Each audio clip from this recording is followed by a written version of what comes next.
All right, well, good morning everyone and welcome to the first of our Council Standing Committee meetings for today, Tuesday. Our first three meetings prior to lunch and then one meeting after lunch. Thank you to our committee members, Councillor Daniels, Councillor Grimmelkamp, Councillor Lobb and Councillor Nixon who are here. Councillor McIndoe attends as an observer this morning. Thank you very much, Councillor McIndoe. We have staff and officers in the room, obviously, to help support our reports today, and welcome, obviously, to all the live streamers as we commence the meeting today. Councillors, I think there's a really interesting mix of agenda items there. We do have a closed session report at the end of our meeting there, which will require, I guess, us to go into closed session, so there will be closed session in this meeting. Councillors, we'll start off obviously with our apologies, and I have an apology from, and certainly the fact that I'm sitting in the chair role here this morning, from Deputy Mayor Gale, who sought leave of absence for this meeting and is an apology. Is there any other leaves of absence? Apologies are right. So Councillor Godwin-Smith's apology. Someone like to move that? Moved by Councillor Nixon, second Councillor Grimmelkamp. I'm getting ahead of myself there a little bit. All in favour? Against? Thank you. Right, so leave of absence is now required for forthcoming meetings of this standing committee. All good? I think they've been sought and granted. I think anyone that has them. All right, councillors, we'll move on to confirm confirmation of the previous minutes. So they're in your agendas from pages 5 to 12, or thereabouts, 11. So that's the Finance and Infrastructure Standing Committee meeting minutes of the 7th of August. They're not huge, copious minutes. Someone like to move those? Moved by Councillor Grimmelkamp, second by Councillor Daniels. We'll just have a quick breeze through those, if you like, before we adopt them. I think I've made reports there, good updates on most of those departments. Any questions, Councillor, for those? All good? All right, they've been moved in a second. I'll put those all in favour. Against? Thank you. Right. Councillor, I'm glad Kent Wharton is here because he's obviously going to talk to us on our first agenda report there, which is coming up after we deal with business arising out of those minutes, which I think we've covered over. Review of the outstanding meeting actions. Councillors are obviously attached. Any of those we need to cover? I think we're all good. And those upcoming agenda items, councillors, there. Unless there's something significant that you want to add to those, that's provided there as a standard provision. There's no petitions? No, Mr. You're all good? All right, material personal interest, conflicts of interest, personal gifts and benefits. None to declare, councillors? Very good.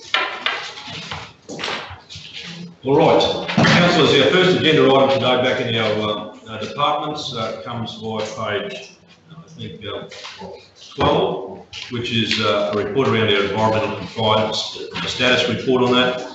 And I'll ask, I guess it's a whole combination of people obviously working on this. Gerard, would you like to do the introduction? I'll introduce Mr.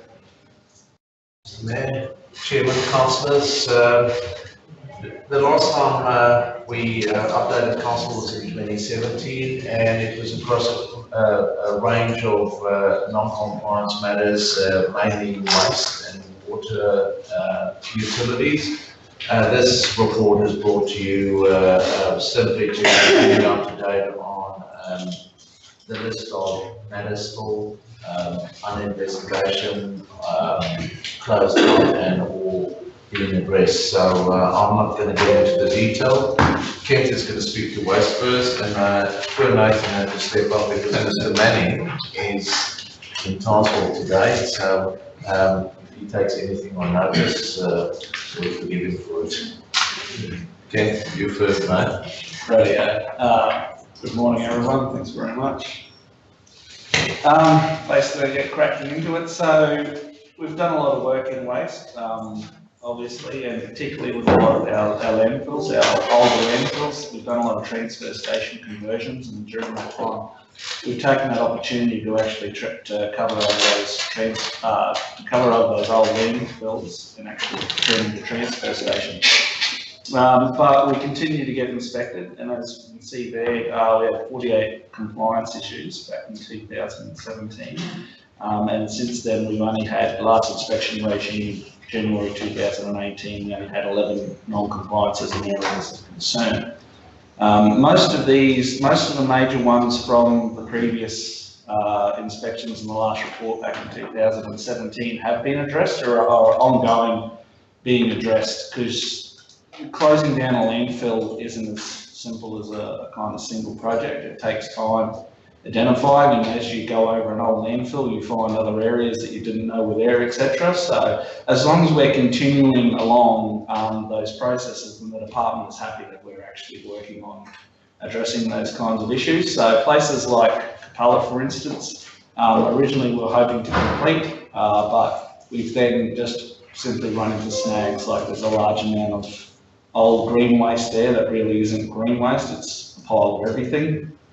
So it takes a while. We're trucking that over to Thierry to be buried, but that we're utilising infrastructure services in Capella to provide that support, and so they're doing that work in between their own project work. So, well, we're still addressing those kinds of issues so we can consolidate, and then we've just got some boundary issues, etc., around places like Capella as well that we have to sort out before we can actually say that we've officially closed down the landfill and handing that licence over. So some of that is ongoing. Most of the things that we did get pulled up in the last one were actually quite small. They are mostly involved around the way people use our facilities and some of those storage of facilities. And the difficulty we've had, and we've mentioned this before, is that each 6 months we get a new set of eyes. And so each 6 months, those new set of eyes come with their own understandings and their own way of looking at things, and they'll pull up, they'll have issues with things that previous inspectors haven't had an issue with for 3 years. And all of a sudden we've got a non-compliance out or an area of concern out of something we thought was not an issue. Examples of that is something like the oil storage or the oil container, oil filter storage at Springshaw doesn't have a cover over the top. Now the evaporation rates in the Central Highlands are so fantastic that we don't ever have to worry about overflow. And the amount of rain that actually can get into the open, because it is an abundant pellet, it's so small, like it never fills up. The most we've ever had is about a third full of abundant pellet, and then it evaporates back up during the dry season. So we're not at risk of spillage, but to the current inspector regime that we actually have say that that's insufficient, we need to stick a roof over it.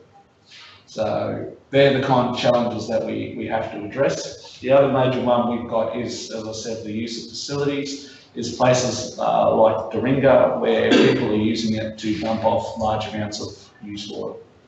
And we have no used oil facilities there, but we literally have, I think it was 120 drums of oil in cooking oil, and everything is turned up there, and cooking oil is turned up regularly at Capella now.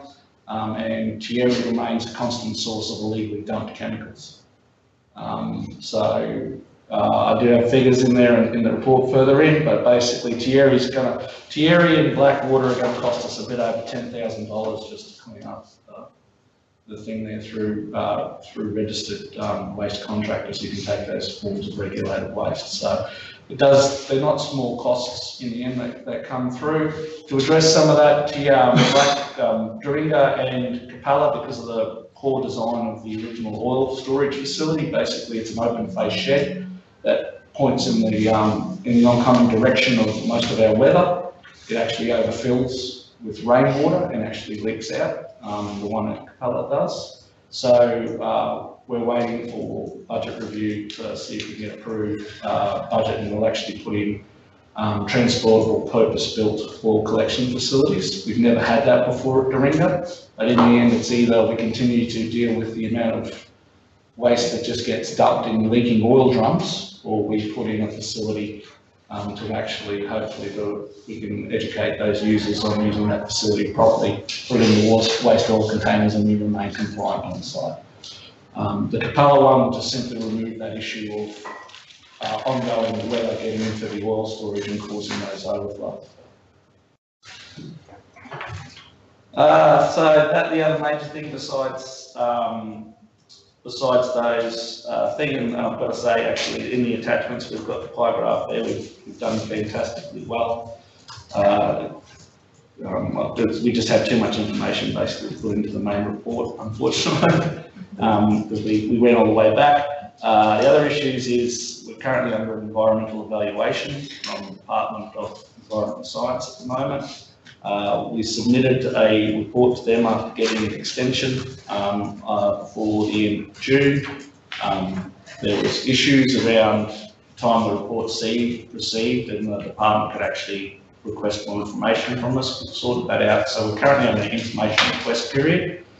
And that basically pertains to, before we started all this work, we were regularly having water being released from our stormwater ponds at Blackwater and Lockleys landfills. And they were flowing into nearby creeks. We didn't ever have a testing regime. We didn't have any monitoring points. We didn't have a regular water testing program at any of our landfills. We've now changed that, and we have monitoring bores and what are called rising stage samplers in creeks to test those. The rising stage sampler is an automatic system that basically it's a bunch of bottles and a pole in the creek, because normally when we have weather events that cause water flows, they're extreme weather events. And so you usually can't get out to the creek to actually test that first flush of water because there's a fair chance the road will be cut off somewhere. So they basically collect water in containers. As the water rises up, it fills the first container, and then it rises up, it fills the second container. And so they'll keep those samples stored, and then once the waters go down, you can get back out to site, you go out and collect those. So we've got those now upstream and downstream of both Lockleys and Blackwater, where the environmental evaluation, as well as several of our other landfills. So basically we had to test those and report back to the council that there was no evidence that we were causing environmental harm from the water releases that we've had from those landfills. We've also put a lot of effort into new stormwater drainage systems as well. So we have large ponds both on site at both facilities now to contain our levels of stormwater. Our requirement was to be a 1 in 10 year. We can't engineer that, unfortunately, just because we're so landlocked with the size of our landfills. So that's where the department come back and said, well, prove that you're not causing environmental harm. So we think we've got a system that can safely do 1 in 10 year, 1 in 5 year rain events. We've got our fingers crossed that they might be able to handle 1 in 10 year. But we haven't released since we've actually put those stormwater ponds in. But unfortunately, just in the humble and jumble and mad world of work, we missed the round of testing at the start of this year. So they have come back and said, we'd like to see testing results, please, from the start of this year. So we've recently had the rising stage samplers retested. Unfortunately, that's a bit old. They've been there a while. But I'm currently in discussions with the department just sorting out the rest of the information requests. We have to have that back by the 17th of September. The other big compliance thing on the rise is the waste levy and how we comply with collection of the waste levy. The waste levy applies when the rubbish is actually disposed of. So that means the waste levy will apply as it enters the landfill. However, it'll be calculated on those, it'll be calculated as a percentage of commercial waste in that truck. So in other words, we have to find ways to collate the amount of commercial waste that's coming in through our unstaffed facilities, which is going to be the challenge for us. The levy will go live on the 4th of March. They've released that date. Unfortunately, a lot of information is still slow coming out of the department because it's pretty much policy on the run. So we're currently looking at how we can actually make all our facilities compliant to collect the levy on commercial waste come the 4th of March. And so we're currently working on solutions to that. There will also be a lot of work on all our stockpiles, etc., because they want to avoid councils or people not paying the commercial waste levy by just stockpiling waste. So we actually have to put in a program where we actually quantify the amount of stockpiles we have on site. We'll have limits to the amount of stockpiles we're allowed to keep on site. and so there's a lot of nutting out we've got to do around that.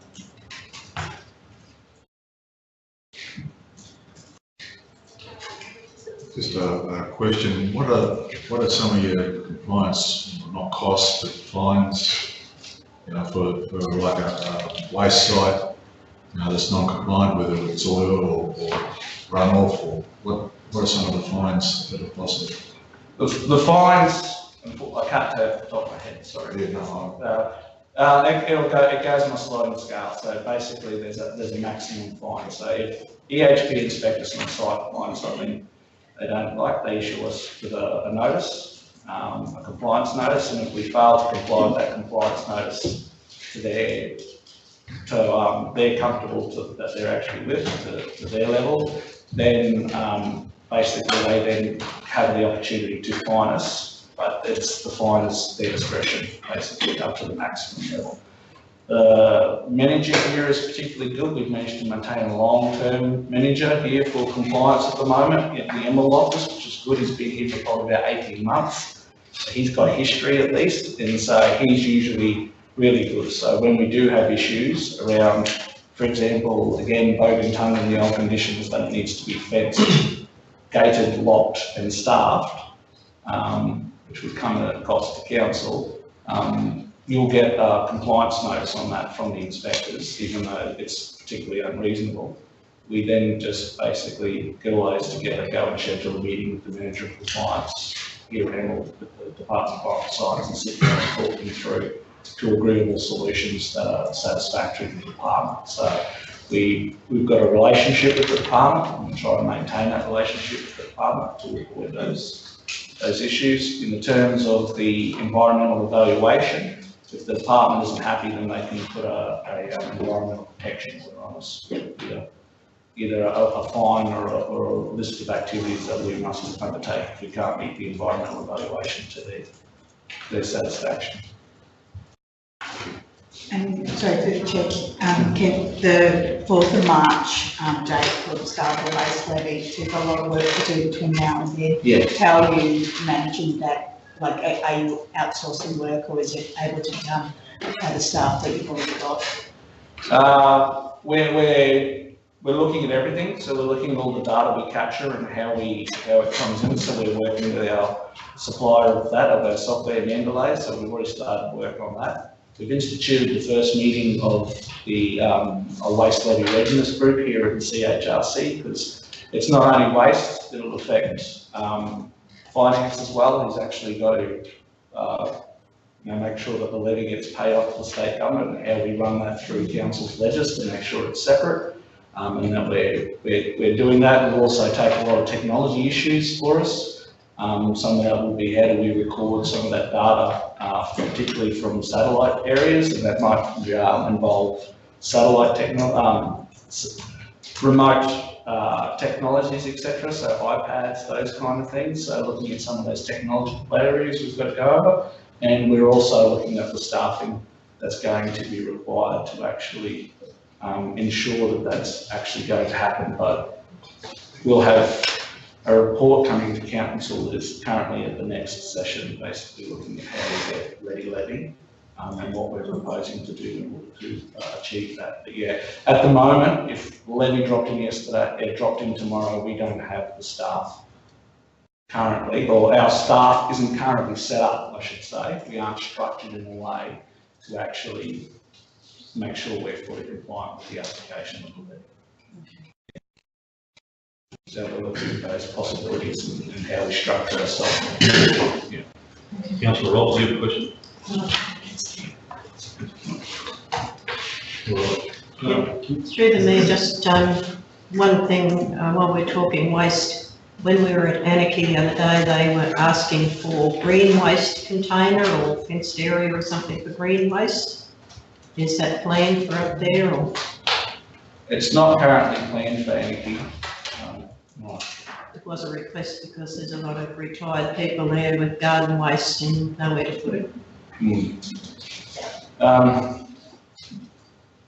Green waste is challenging, particularly Anarchy. The volumes that Anarchy would produce would be so small that it doesn't warrant the contractor going out to process. So then it becomes a pile of green waste until it reaches a certain point when council would have to go out and pick it up and truck it back to another facility in order to process that. So whilst the service is possible, then a pile of green waste that sits there for so many months, particularly at the transfer station, unfortunately creates a lot of other issues in terms of, well, snakes is the one that constantly complains about. Fire is another issue. And the other one, unfortunately, is I can show you a string of photos of everyone who dumps their rubbish with green waste. Unfortunately, it gets contaminated consistently with people who just rock up with 2 loads of everything and just chuck it all out in one spot. So we haven't considered it. We can certainly look at it, councillor, and figure it out, because we've got that issue and those challenges with willows as well, where we do have green waste. And previously it used to get burnt by the Rural Fire Brigade, which was a solution, but burning on a landfill is no longer a solution. Even as a transfer station, it's not a solution. And we've contacted the Department of Environment and Science previously about that, and they are just, fires are not allowed even in those situations where it would be a more logical way of actually saving council in terms of trying to process that green waste. So can you do it on a different site that's not a landfill site? Yes, we could. Potentially at the moment, yeah, it'd be a loophole, but yeah, we can shift it off-site and then burn that green waste with appropriate permits, etc. So, Ken, just to go back to just clarify that, your issue, I mean, I know you diligently, I guess you'd say, statistically provided a number of, obviously, non-compliance in those facilities. Yeah. And you're saying that EHP are sort of, I guess you'd say, satisfied with the fact that you're progressively working and satisfied that we're working through those. Yes. As a matter of course. Now, when aren't they satisfied, I guess you'd say, in terms of when you're not showing enough, I suppose, progress? That's the issue. That's one of the challenges, is that we're considered high risk, basically. So we're getting inspected. Most of our facilities are getting inspected every 6 months. I'm expecting to get hit up in the next month to be inspected generally around this time. It's fair likely that this time around we will have a new set of inspectors. And so I'm expecting to get areas of concern and warning notices again, simply because another set of eyes comes along with no history on the site and they see things, and that's why we get these spikes of notices all the time. And most we can address, but those that aren't, as I said, aren't reasonable to address, or there are, like Bogan Tunga, for example, then that's where we always schedule a meeting with the manager over there, and we go and we sit down and discuss alternatives, etc., to meeting those compliances to the satisfaction of the manager. Because he has the ultimate say, so once we satisfy him, then we've met our compliance in terms of those facilities. There is just one other issue, and you might have received an email that I sent around for the tyres on the side of the road at Minerva. Yeah, I was made aware of those last week. Everyone knows they're a constant issue. Someone's obviously saving themselves some money by dumping tyres there. It's a challenging issue. The one, a solution could be to put a bin there, but bins breed bins, and we don't actually. Tyres will cost this council a phenomenal amount of money in the future to process. It's been quoted here before. Phil did some rough figures before he left. We've got about, currently at processing rates and the distance of travel, we've got about a $2 million tyre pile historically in Central Highlands Regional Council. So we don't particularly want to keep on taking tyres. And unfortunately, whilst we continue to clean up tyres, it's necessary we're taking on more tyres and more costs to council. So solution to that will most likely be the illegal dumping. Actually doesn't sit under waste, it sits with our environmental health department. So we'll work with environmental health and try and find ways to actually, it has been suggested cameras, and cameras may work in that situation to try and actually catch who's doing it, because whilst we continue to take away the tyres that they dump illegally, they will continue to dump illegal tyres. So we're actually encouraging that behaviour. And again, if we put a bin out, it'll just fill up the tyres, and then everyone else will start using the bin, and all of a sudden we've got requests for more bins, and we turn it into a 6-bin, unplanned transfer station or bin station, basically. So. Councillor Rob, you might have some comments to this recently. We raised it at this very issue at the recent Basin Regional Roads Transport Group meeting on Friday in Billawheeler, and asked TMR if the main roads, if they were had any thoughts on it, and it was put basically back on us. Kerry, wasn't it, that it was a council issue? I've got photos of that manoeuvre, but with the amount of traffic that's on our highways now and the increase of the cattle on the road as well, have cleared all the vegetation, and you can now see just how much rubbish is on our highways. It is a disgrace. But they're not. Yeah. TMR are basically saying that there's a provision in their RMPC works for that sort of work. The problem is, I think TMR are saying that everything known to man comes under the RMPC funding. It just doesn't stress that part. Particularly when this is getting out of hand. So I think we prickled them. They understand that, quite frankly, it isn't a local government responsibility. We want to play our part. We can be involved, and like we do with a lot of stuff, practically provide the support. But they've got to identify that there is a problem on the state road network system at rest stops, and the planning has got to be, if you make a rest stop, then be prepared for the consequences of what can happen at them, and including what you're saying, surveillance and otherwise. So there is a representative on that Bowen Basin Transport Group that Councillor Rock chairs, who then takes that information back to LGAQ. So there's always an LGAQ rep there that would probably, I guess, take it up on behalf of the councils with that alliance with TMR. So there might potentially be some address in the future. So hopefully they might have. And sorry, just to add to quick comments, Mr. Mayor, is basically in waste, we have to deal with waste, but we don't particularly deal with people. We're not going to deal with people, and all the issues we have, all our problem uses of all our facilities, it's all behavioural problems with the actual users of the facility. We could pick up this facility and move it to another part of the country. We could pick up our facilities and move it to another part of the world and not have the issues that we have, because the behaviour and the culture of the people there are different. And a lot of local governments are starting to put money at the forefront to actually deal in a lot of education, and we've started to work with comms around education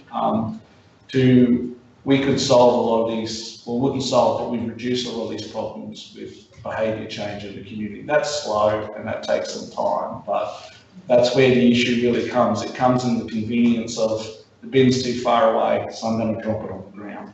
Or these tyres are going to cost me money, so I'm going to dump it somewhere and make it somebody else's problem.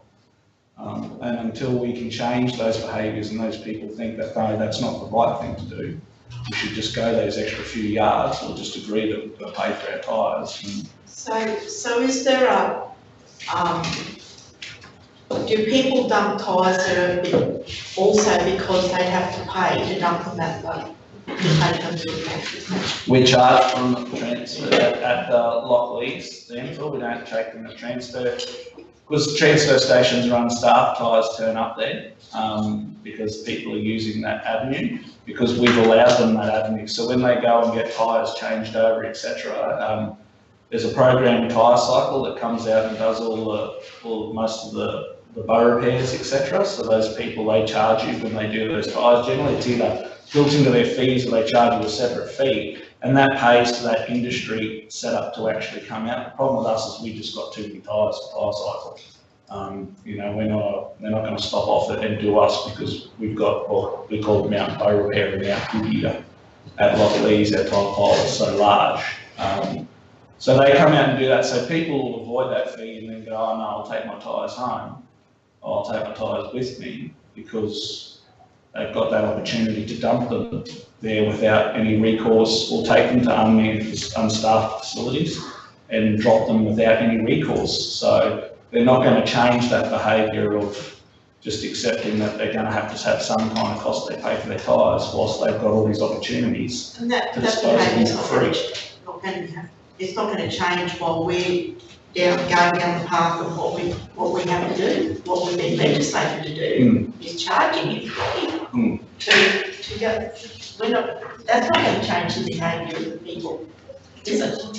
The charge is supposed to go, it's supposed to go to education from the state government as well. There's been no talk of increasing compliance though at the moment, but a lot of the information we're still waiting for. For instance, the 4th of March date, we found out through our software provider Mendeley 2 weeks before the state government even announced it. So, you know, the information coming out to local governments unfortunately is very slow. We've been told that in the next week or two we should hopefully have direct contact from the department with a lot more detail about how the waste levy is going to work and how it's going to apply and what they're going to do with it. But unfortunately at the moment we don't have a lot of detail. But there will be an expected increase in illegal dumping with the introduction of the waste levy, particularly out here where there's been ways for commercial businesses to dispose of their waste without having to pay. So in terms of urban governments where they've always had to pay generally, then that's expected not to be as much of an issue. But there is Mackay Regional Council putting up a motion to the Local Government Association Conference in Brisbane. And that's through LawMat, which we are now members of, actually requesting that the state government consider the amount of levy paid in regional areas, and requesting that it's at least half, to not the $70 a tonne, but actually $35 a tonne in regional areas, to make, you know, less of an impasse on those regional communities and hopefully reduce a lot of those issues, or create less illegal dumping initially with the introduction of the levy. Yeah, I sent through to Scott Mason, the Queensland Farmers Federation have 10 things you need to know, and one of the last ones had a section on what rural councils are doing in regard to rural waste, and I think Scott was going to send it on to you, Ken, to have a look at. I'm not sure which councils it is, but I think it'd probably be the Western Downs or somewhere like that, for rural, so, you know, chemical drums and 1 tonne bags and all that sort of stuff as well, because that's another issue that what are we going to do with all that? Issues certainly around black plastic is a big one, and that's a large one that comes from agriculture. Our chemical drums, we do have drum muster, they're part of that national program, which is industry, so we've got that particularly at the areas that utilise a lot of that, so Lockleys, landfill, Springshaw, Capella all have drum muster points, but again, to be part of that national program, those drums need to be checked and double rinsed and everything come out, and we're supposed to have by appointment, but most of those drums just turn up unwashed at the gate because it's a lot easier. It's that behaviour, you know, they don't want to go that extra mile so we've either got to find ways or the expense to clean those out, or we risk having those drums refused when it comes to processing. Well, councillors, thank you, Kent. We're going to have to move along to get a lot of agenda items in our time today. So obviously there will be a report coming back to council around the levy. Around levy, and we're going to for the waste levy. Yeah, and we'll start dealing with a lot of those issues, I guess, in a very granular way at that point. So, all right. Through this, if I can just steal a small amount of time, I just want to acknowledge that over the last 18 months, our compliance in CHRC has gone full circle, and that's in full credit to Ken. So I just wanted to acknowledge you for the council. That's a good point, man. Thank you, Ken. All right, Nathan is going to continue, right? I'll put him on the spot, and then we're getting close to it. Now, water utilities have turned their non-compliances around that effectively we only have one transitional environmental plan in place on Lake Gully, which should be fully compliant by May next year. So that's the only red flag with us.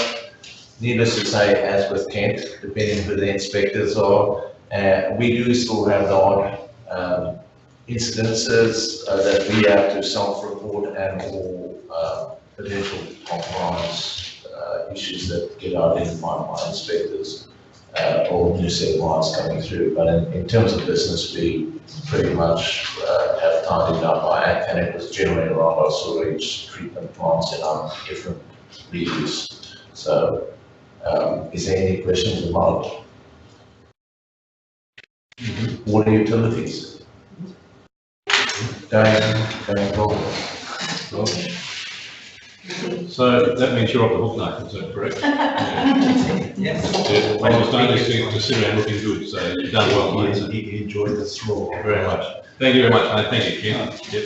Now there is, councillors, there is a recommendation that we received it before. So I'm happy to move that. Moved by Councillor Daniel, second Councillor Nixon. All in favour? Against? Thank you.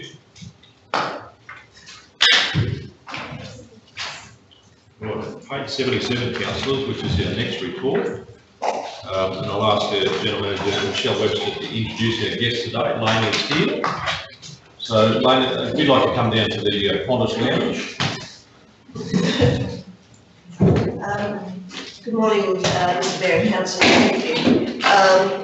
Just to very quickly introduce a report that Lane Shano, who's our acting manager at the airport currently, in regards to some impending security changes which will impact Emerald Airport with an implementation timeframe of December 2020. Lane attended a information session in Brisbane in recent time, and hence bringing this report before council to make you aware of these impending changes and the impossible from council to provide an upside to you, Lane. Morning, councillors. December 20, we were advised that the federal government will require us to have full body scanners in the passenger entry hall of the airports. It's an increase in the standard technology to be a leading edge for screening people boarding an aircraft. To keep on talking. It doesn't seem we've picked it up. And it has some considerable cost implications. The government requires airports on a tier 2, which is Emerald, having more than 30,000 passengers a year with regular public transport aircraft capable of more than 40 seats. And they will require to have this equipment operating by, I think it's the 12th of December 2020, but there's a considerable amount of work to be done to get to that stage. The equipment itself is probably in the vicinity of $400,000 to install. Not only that, it requires a bit of real estate around it, about 4 by 5 metres, and be a metre clear from other equipment, so that it's not influenced by the use of other radiomagnetic equipment. The proposal is for us to look at the current screening block and see how we can rejig it to install this equipment. And I think that we're going to have to do considerable architectural changes to walls and create more space to accommodate this equipment in the process. It has to be located beside the belt where people put their carry-on baggage, and at least 50% of people being screened must go through this new machine. A failure in that machine means they cannot be re-screened in that machine. They have to then go through the current walk-through technology that we have in place, which is a bit of a step backward by relying on leading edge technology to find metal items on people and then reverting to the old technology. The equipment will require an operator, meaning an extra person to run the screening, which will be an extra cost, an operating cost. The proposal is under discussion with the Australian Airports Association on the basis that regional airports of our size are really screening to save the job of capital city airports having to do it as passengers enter their terminals. And this is our regional thought, that we're doing this at our cost for the big end of town, and maybe they should be kicking the can for a portion of this. So that argument has yet to be taken up, but it's still potential for a network system of charging. The proposal is that we should have the equipment on hand and installed by July 2020, so that we have 3 months of intensive training for staff, which is mandated by the department that are responsible for aviation security. And then they will no doubt come around and test the competence of the staff using the equipment. There are 3 models on the market. My thought is that we shouldn't change the brand name of our supplier of our current equipment. If we do that, we've got expenses of servicing by another brand of equipment, which is another level of ongoing operating cost. Whereas if we stick with the same brand, the same technicians can come and service all the equipment in the one visit each time. There are different systems that are available. Some you have a couple of feet pads in the machine and you just stand there with your arms up and get a green light from the operator and proceed through. There's another one that I have difficulty with, and that's one that they step into and the whole body is rotated on a platform inside. And I feel that in certain circumstances, some people may become unbalanced and fall. And then there's other procedures that are going to have to be developed for people in wheelchairs, etc., disabled or partly disabled people. The timeline for this week I've discussed, but the architectural side to accommodate the equipment, we really need to be looking at doing that in the year 1920, because in the July of 2020 we'll be looking at installing the equipment itself, so the architectural change will need to occur in the preceding budget year. And my thoughts on that at this stage, in the same ballpark, that we'll be looking at 300,000 up to. The next step will be for us to develop some concepts and work out what might be the best operating design that we can install, and then go out for plans and specifications and take it from there. I think that's about one other thing. The government told us that there will be grant money available, but it will be by invitation. Their invitation for us to supply an application for a grant, and implying that not all airports are going to get this grant. Rather discriminatory, I would have thought, but I guess it's going to single out the big end of town like the Sunshine Coast, which has a lot of passengers a big budget, they can afford to do this without penny pinching.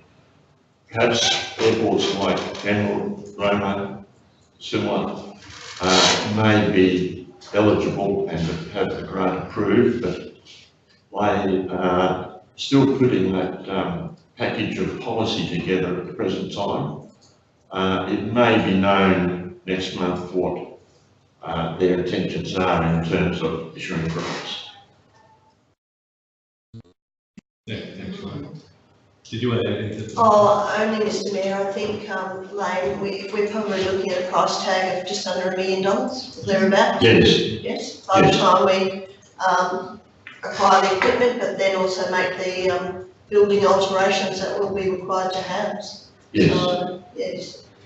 So what we discussed yesterday at the Airport Advisory Committee was that obviously if you have 220,000 passengers and you do the math, I mean, you're effectively asking people to pay another $5 a head to I guess anecdotally and quite, I suppose, practically high prices for regional airline tickets, which is already having an impact, I think, on accessibility for a lot of people in our community and certainly in the broader region. So we are obliged to really push hard on this. To that extent, GM Michelle has asked that we perhaps add a further recommendation, a further part to the recommendation we're receiving this report today that might read that we make representation to the Minister for Home Affairs, Peter Dutton, regarding those costs and certainly to the Australian Airports Association to ensure that their representation, their lobbying on our behalf, obviously keeps happening. So would councillors be happy to add that to the recommendation?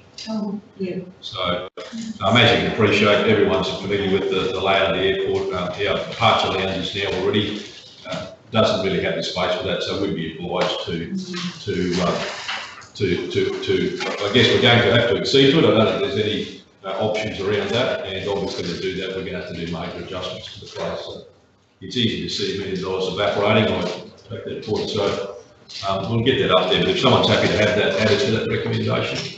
Councillors?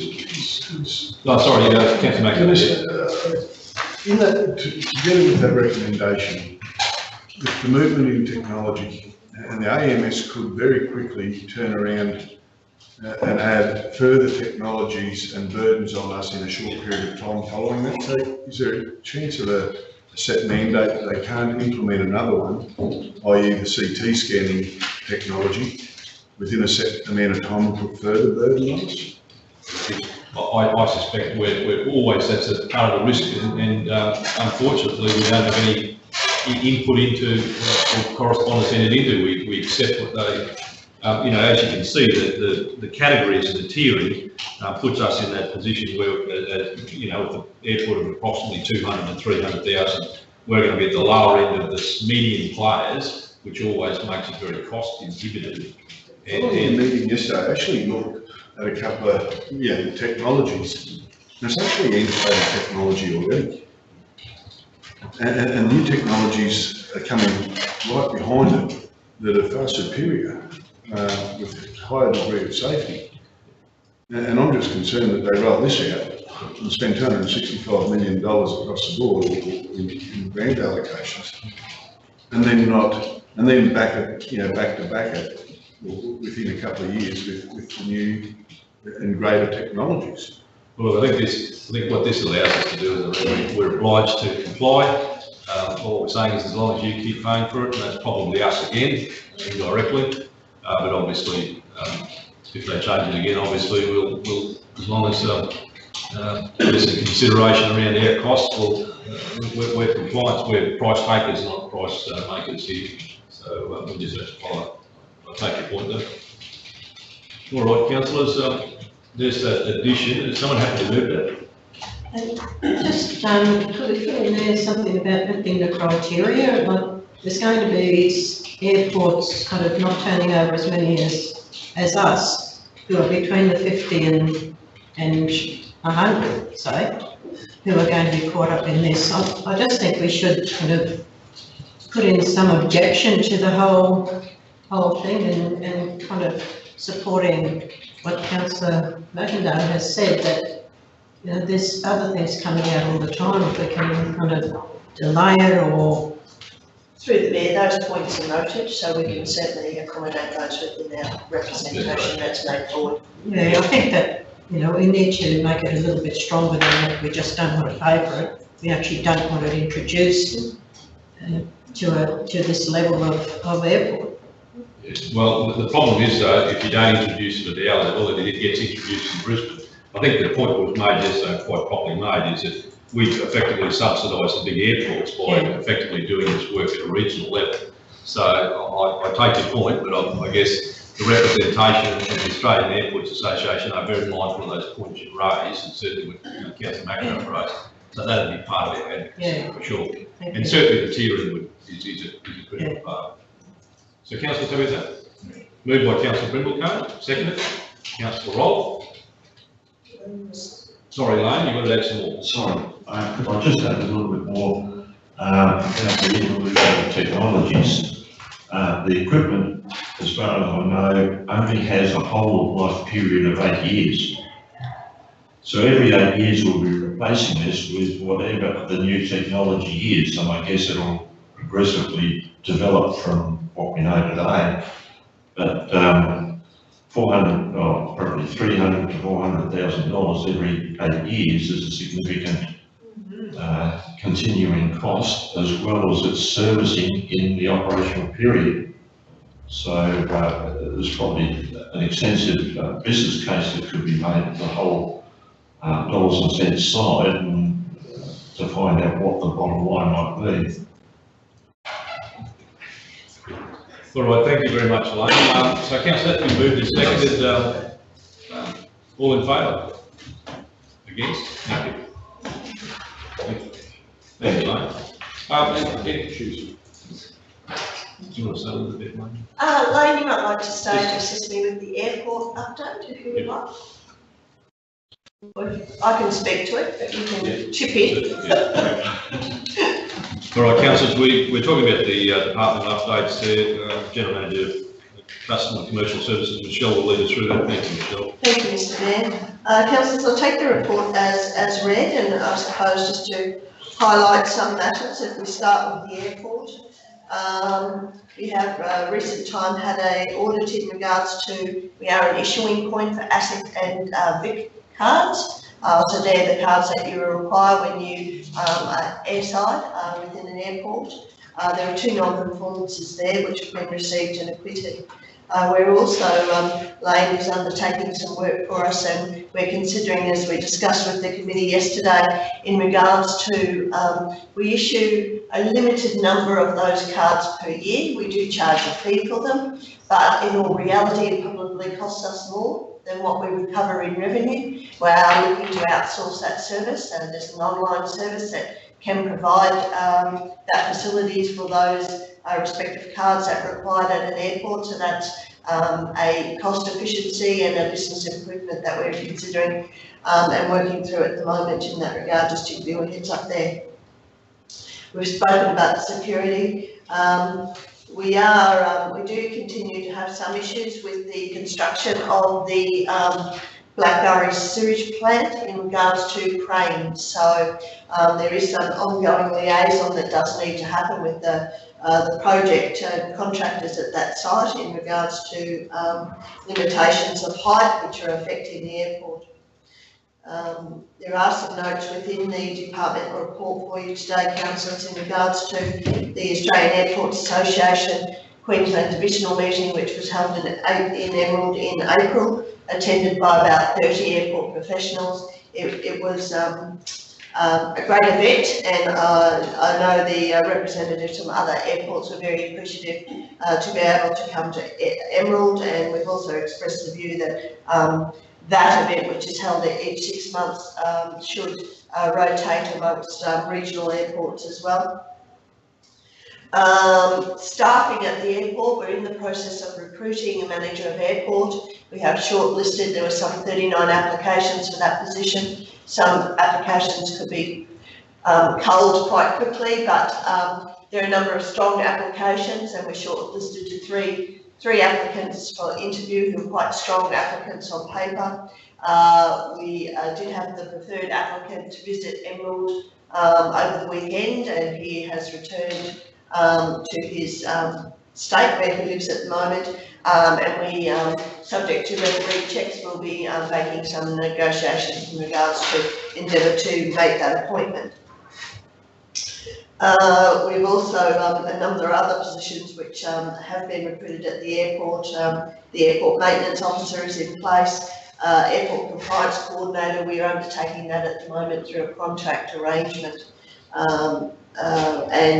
Brett, who's been engaged for that, is providing very good service in regards to our compliance. There's a lot of compliance, as councillors would be aware, at the airport, a lot of compliance documents that need continual review and updating, so he's very busy in regards to doing those.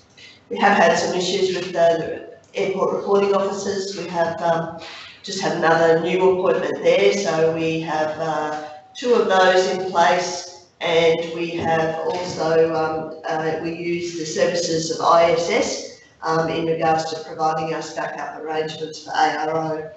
We have also at the moment have a secondment, and we thank the communities area for allowing us to do that. There's a comment of a lady from Parks and Gardens who's looking for another position out of the sun, so we've seconded her into providing us some backup at the moment at the airport for administration, and she's very keen in regards to a different career within council. So this is part of our demeanour, our growing our own, and supporting and developing other staff within the organisation.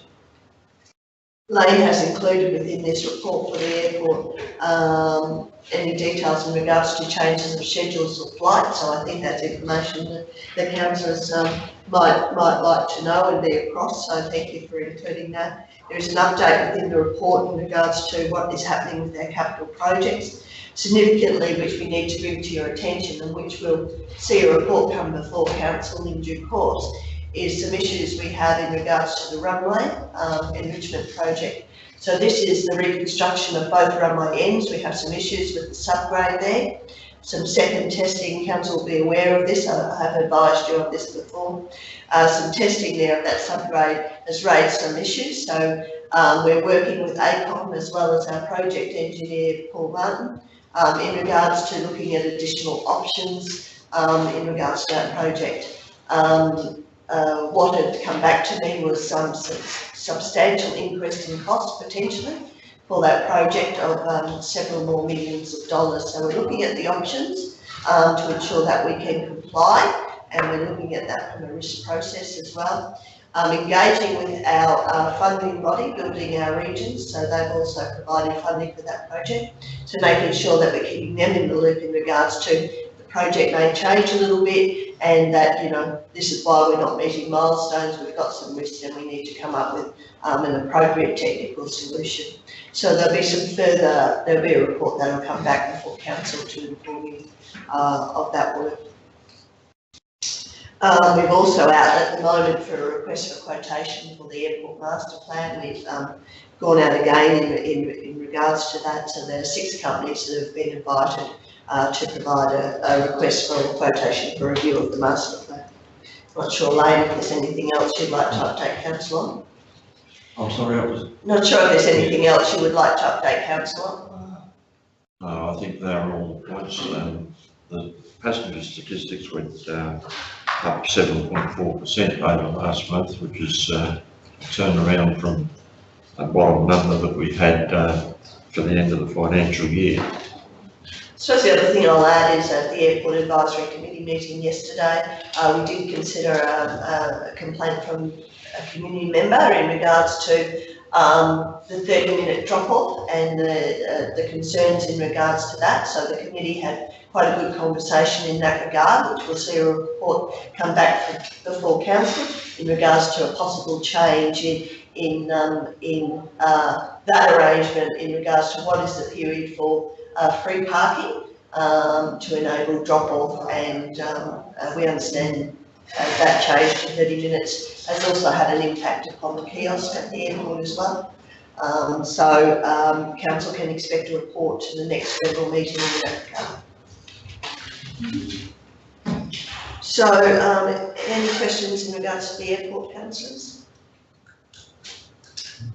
I do have to, the first one being, who conducted the initial subgrade reports on the expansion or the upgrade of the runway? ACOM is the consultant who are undertaking the technical work for council. And they appear to have got it wrong, and we've engaged them again to do the second one, is that? Oh, I don't know that they've got it wrong. I don't know that that's correct. Lane, you might be able to explain better than I can. No, I don't think they had it totally wrong. They had a concept on how the reconstruction should be undertaken. And it was during this phase when tenders were called, one of the contractors took a sample of the gravel material that was in the runway and reported that it was entirely unsuitable to be stabilised with lime or cement. So therein lay the issue that this whole zone of gravel should come out and be replaced with fine crushed rock, which would probably mean about an excavation of 0.5 metre. Throwing away all the existing material. However, the central portion of the runway doesn't show as much shape loss as the outer edges. It's the outer edges that have so much shape loss that it is well outside the CASA grading specification for cross-walk and longitudinal slope.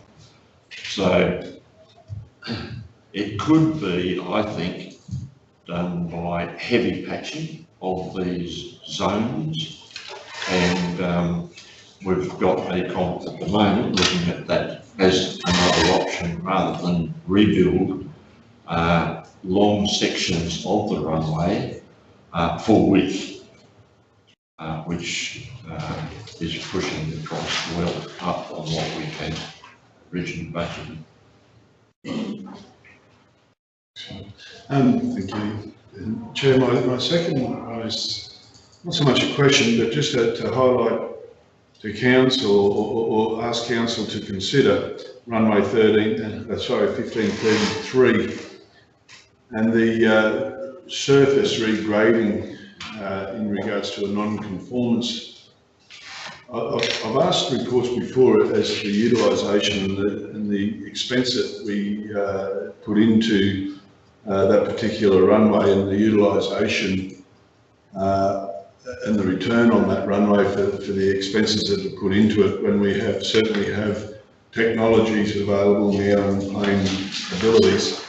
And I have had feedback before regarding that there is different reasons as to why we would keep them, but I'm just asking for consideration when that report comes to us.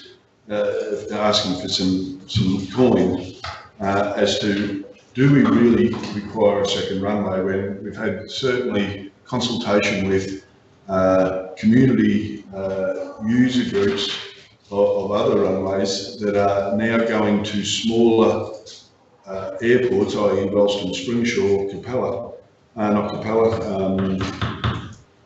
anyway, Ralston, Springshaw, the community groups down there, where they're finding a larger increase of airport usage due to the cost of landing costs here at Emerald. I'm not sure whether those that were at this consultations recall that. But certainly I do have concerns with the expansion of our airport, with the consideration to a second runway potentially, or the implementation of freight facilities, that do we require this second airstrip running 1533?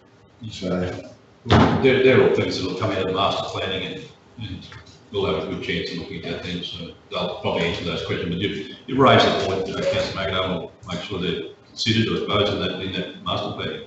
Well, yes, Mr Mayor, although there has been a report before council previously where there is a resolution that was the preferred option. So, and that was required to inform the master plan. certainly just wanted to make it. But certainly councillors will be engaged in in the master plan review process. So that resolution with the second runway, that's some considerable Quite some time. time ago, yeah. Yeah, and I think that through the mayor, like, it depends on the numbers as well that are coming through the airport. I mean, probably when we looked at that, then the numbers were climbing. We've had a decline since, so I think it'll be what, you know, as the future holds, it's something that's a changing scenario. I think that's very good input. You know, the smaller aircraft, frequency over bigger planes has been discussed, all those things point towards, you know, a second runway versus the longer runway. Those sorts of options were considered. So I guess through that master plan, we'll get back to that. So thank you, Councillor McIntyre, for those. All right. Yeah. Is there anything else in the airports? Right, go on. Yeah. So Quarry, just again, strong sales for the month of August. Work is underway in regards to progressing the capital projects also at the Quarry. So any questions in regards to information provided for the Quarry? Okay, sale yards continue strong months early on, but we know the impacts and upon the sale yards also in regards to the drought. Acquisition of hay obviously is a problem for the sale yards at the moment. So again, their work is progressing in regards to a number of the capital projects there. It's interesting to note, I think, in regards to the report that's highlighted there with the implementation of the full deck weighbridge, the inefficiency in regards to processing of cattle, that's been realised there. So 17-18, the average beasts per hour were 147. With the new weighted bridge, it's 252. And average lots per hour were 21, and that's increased to 35 lots per hour. We're also, work should commence in regards to the additional drafting facility at the moment. That's due to commence, started at the end of August. And I think Councillor Rolfe, you highlighted previously in regards to we're now fully operational in regards to the supply of raw water to all troughs and sprinkler systems at the sale yard. Any questions in regards to sale yard? Mayor, can I just make a comment about the one of the last dot points there about the NHBR. So that's the National Heavy Vehicle Regulator, and that this came out of the livestock. You didn't go to it. Did you go to the livestock expos? Yes. Yeah, you did. So this came out of that, obviously, that the NHBR is governed by a board, and future looking for New South Wales and Victoria will be administered by NHBR, and then Queensland will follow.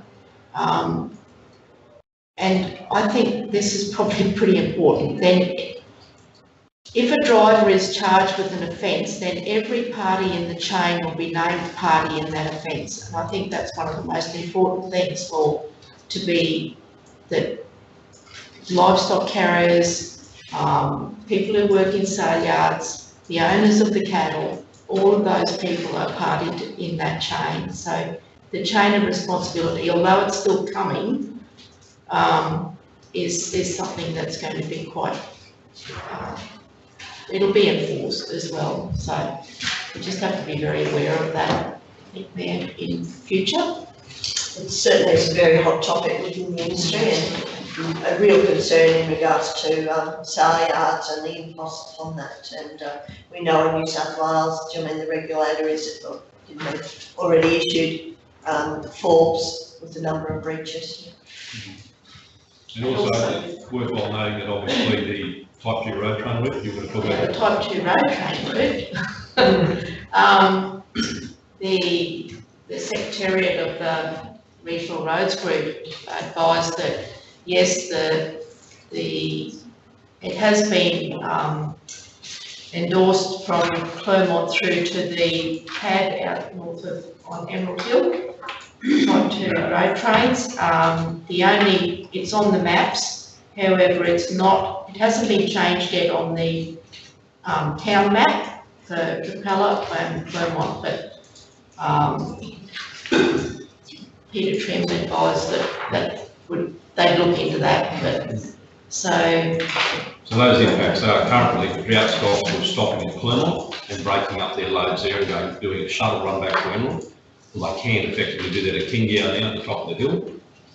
So I guess it's been now notified on the official maps. The only thing is though, the routes aren't designated as running through the middle of Capella or the middle of Clermont. They're only, that's only a web page change, but the reality is now operators do want to drag a bigger configuration down. They can't stop at Kingyao. When I say they can do that, that obviously brings up some potential issues around movement around there and lighting, et cetera, et cetera.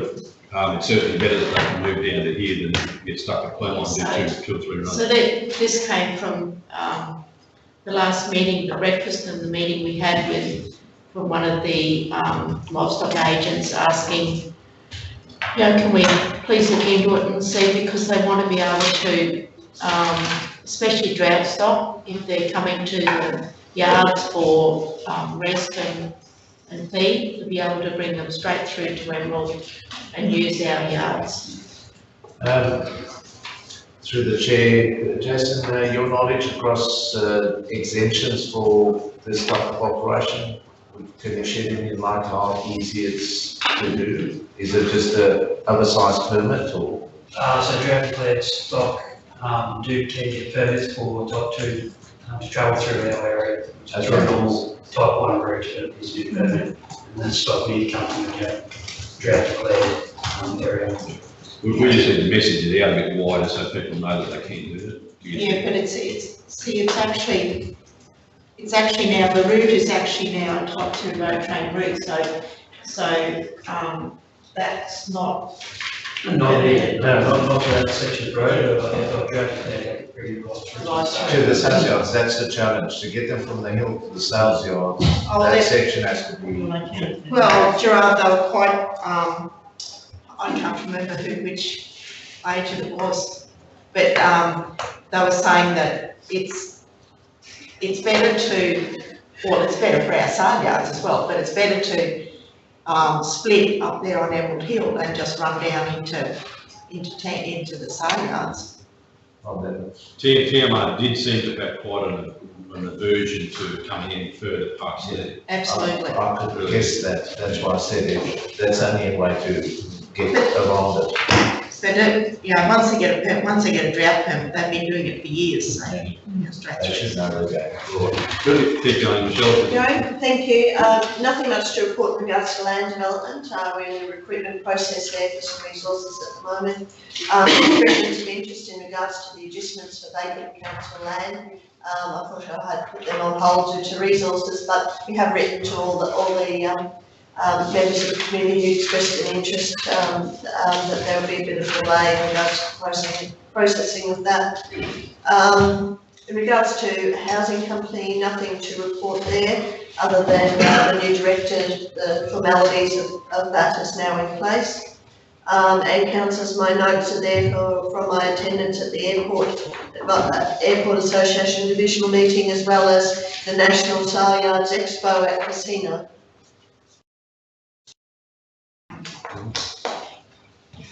Right, Councillor, and I just didn't want to miss that opportunity. The reason I asked Lane to I guess, stay on hot seat and he's moved back up there. It potentially might be that, given Michelle's report, that certainly in terms of recruitment, that we might not see, or potentially may not see Lane back here to report to us.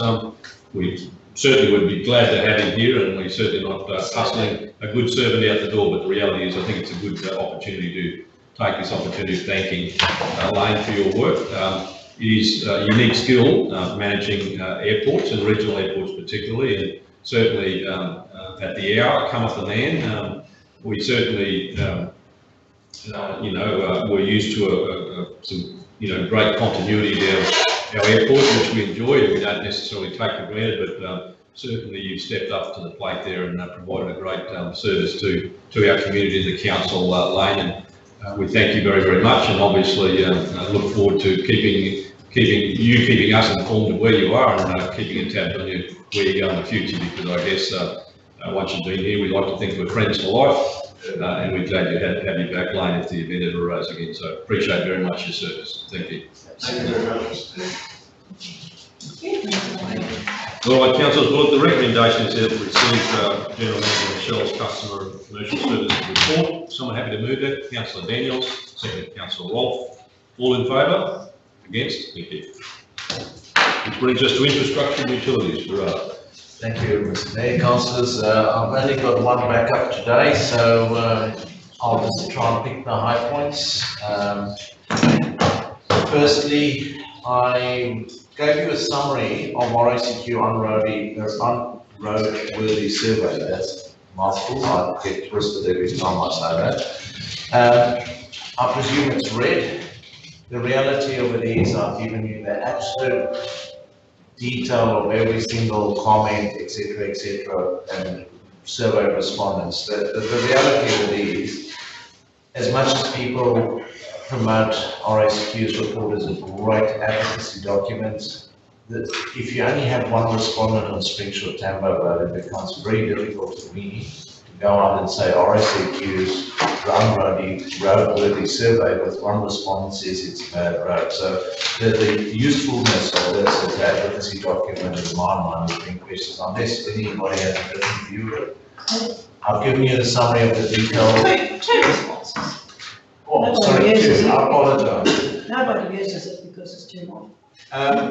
So in essence, I've given you the summary of the survey results. Capricorn does make top 16 for the state, and that is the whole Capricorn Highway from Rocky all the way out. So it is what it is. I've given you the details. So the reality of it is, if this gets brought up in conversation again, that we should use that as a lobbying tool, I would copy it in, say professionally. I don't believe it's going to.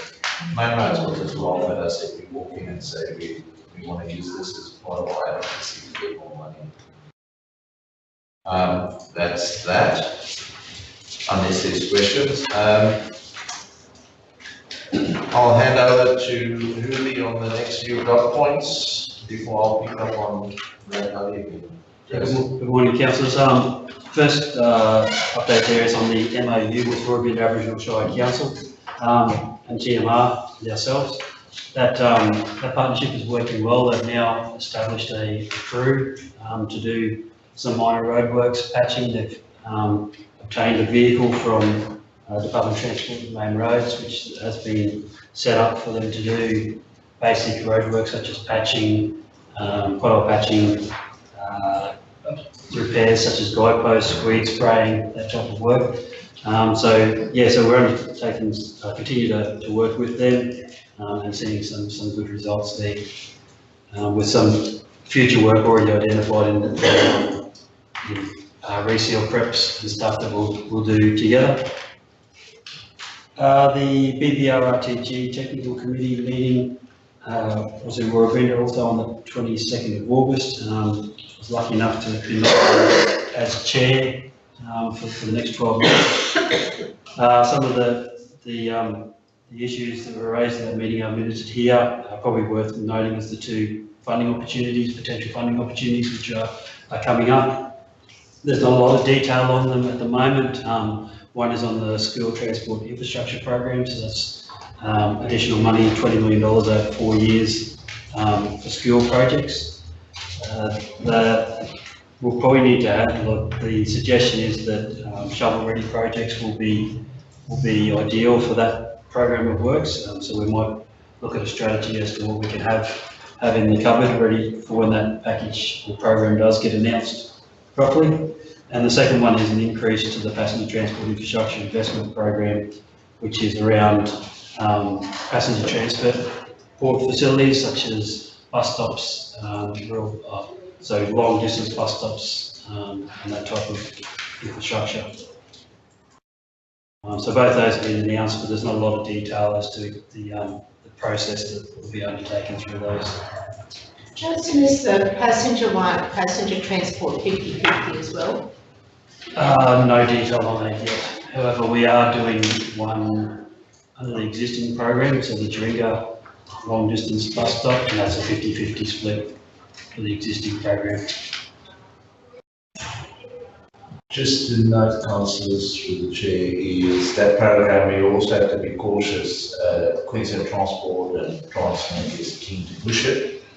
They will help you to get the facility up, but then they have an expectation that the access to pedestrian access to that facility has to be upgraded at our cost. So when you're looking at the more remote places, if it's not curbside as in front of this current station down here, you would have all those additional challenges. So we just have to be very thoughtful about wishing for a facility and then being saddled with all the additional infrastructure to provide access to it. So Gerard, we did send you through a couple of months ago, I think. Megan had, Councillor Daniels had some on a list, we sent through a list, Suzanne. We will. So, yeah, it's up to So you. we'll work through the list, but that's to sign that the public transport one specifically, it's not asking, but we just have to be cautious what we are asking for and accepting. And with the school transport infrastructure program, it's obviously focused around cars, not pedestrians and sorting out those issues. Is that right? Yeah, that's our understanding at the moment. Yeah, it's sort of like your kiss and ride sort of drop-off facilities, or internal parking facilities at schools. But again, statewide, that's a statewide budget, not very big. That's right, yeah. I guess to think of one project off the top of my head was the Emerald High School and whether we've sorted out all the traffic issues there and whether that would be applicable, just off the top of my head. Yeah. I raised that with Ray Clark, the principal here for the flag raising day, and the department is actually coming back to look at that as well. That's So, good. Yeah. Look forward to that, I presume they want to meet with us as well. that's something we'll do. That'll be a point. The member on the road group from the RTA did suggest, however, that it will be a big pool of applicants when funding is announced, and you'll be competing with some big issues in Brisbane to try and get the money for these will be difficult. Yeah, not really announced. Yeah. Okay. The next one, Carnarvon Gorge Road. So basically just a quick snapshot and a couple of photos of the completed bridges, which means the road project is now completed. The good result there with the completion of that project and providing better access to the national park. And I can vouch for it, I drove over it on the weekend, both ways, in both directions, and it's a pleasure. Didn't get any dust from mine. There is potentially some little remedial works that we'll have to go back, some of the drainage issues that have presented themselves now that the road is sealed. So we'll continue to monitor them and do what needs to be done to repair those. Great photos too, Jason. I insisted on those photos because it's not often we get that quality photography on our construction jobs. It's really good. Oh, is this from? The drone. Not the drone lady, this is actually a contractor, so it's, we seem to get a good source of photography on our projects nowadays. A lot of contractors are promoting themselves. Whether they're good or bad contractors, just take their photos. Over to me, Thanks, Jason. thanks Jason, I'll leave Black Gully as read. The councillors will be visiting it soon. Molly mentioned it yesterday. I'm deeming everything else as read. I'll just briefly touch on some more and say that it is an interesting exercise being involved in the asset evaluation conversation, which seems like we're just spinning our wheels. We'll keep you posted where we're going there. The commercial, that is a typo, not commercial team, it's commercial terms. is probably slightly easier because they have a stock standard contract and it will just be that. But the asset valuation, which is the precursor to determining whether we're going to be stuck with a 1,000% increase for bulk water or a reasonable one, we'll keep you posted. So there's another asset workshop on the 5th of October, which we'll attend. A bit of celebration, disaster management. Our Michelle has been beavering away in the background, and surprise, surprise, her husband kept this from her. And she said she wished she could have dressed up for the receiving that award, but nonetheless she got surprised that afternoon with a national award, which I think is deserved. The amount of hours and time that she puts into working with the SES volunteers is, yeah, I don't think we recognise, and she doesn't get compensated much in terms of the hours she's working. So we will acknowledge that. That's me then, Mr. Mayor, unless there's questions. All right. Councillor, the recommendation is there that General Manager Gerard's Infrastructure and Utilities Departmental update. So someone happy to move that? Moved by Councillor Roll, second Councillor Brindlecombe. All in favour? Against? Thank you. Right. Well, we're tracking pretty well. Thank you, Jason. We are tracking pretty well. Now we need to move into closed session. Sorry, is there any general business first? I think we'll get a couple of cracks at that today, and just don't want Deputy Gale finding out that we went over time. I know it's not a competition. All right. Yes, thanks, Mayor. All right, Councillor, can we move that we go into closed session, please? Moved by Councillor Daniel, second by Councillor Brindlecombe. All in favour? Against? Thank you. And as the standing orders dictate, obviously.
See, and then, see, We're back on you. All right, councillors, we're back on live stream now. So, councillors, just the recommendation there is that we receive that customer and commercial services update. So I'm happy to move that. Moved by Councillor Brindle, seconded Councillor Nixon. All in favour? Against? Thank you. And councillors, there being no further business, I'll close the meeting at 10:08 a.m. Thank you. And thank you, councillors, and preparing, I guess, committee of Councillor McIndoe, Councillor Cyber, Councillor Brindletone, and our chair, Councillor Daniels, will take a seat. Okay. Yep.